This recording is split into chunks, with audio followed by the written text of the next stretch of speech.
നെയ്ക്കകത്ത് ഉണക്കമുന്തിരിങ്ങ വറുത്തെടുക്കുക. അതിലേക്ക് സബോള വഴറ്റുക. വഴന്ന സബോളയുടെ കൂടെ ക്യാരറ്റ്, ബീൻസ്, ഒരു 1/2 ടീസ്പൂൺ ഉപ്പും ചേർത്ത് വഴറ്റുക. സീഡ് അധികമില്ലാത്ത ബീൻസ് വേണം ചേർക്കാൻ. കൂടെ ഇഞ്ചിയും പച്ചമുളകും ചേർത്ത് ഈ മിക്സ് നന്നായി വഴന്നിട്ടുണ്ട്. ഇനി മറ്റൊരു പാത്രത്തിലേക്ക് മാറ്റുക. വലിയ എടുത്ത ബൗളിൽ തന്നെ 2 ബൗൾ വെള്ളമെടുത്ത് വെള്ളം ചൂടാകുമ്പോൾ തക്കാളി ഇടുക. 1/4 ടീസ്പൂൺ ഉപ്പ് കൂടി ചേർക്കുക. വെള്ളം തിളയ്ക്കുമ്പോൾ ഉപ്പിന്റെ പരുവം നോക്കുക. ഉപ്പ് അല്പം കൂടി നിൽക്കണം. അതിലേക്ക് ദലിയ ഇടുക.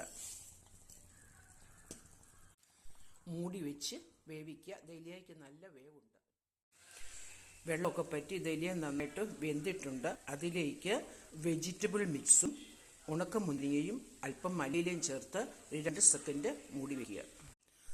ബ്രോക്കൺ വീറ്റ് അഥവാ ദലിയ ഉപ്പുമാവ് റെഡി. വളരെ ടേസ്റ്റാണ്. ഇത് കഴിക്കുന്നതിന് വേറൊരു സബ്ജിയും ആവശ്യമില്ല.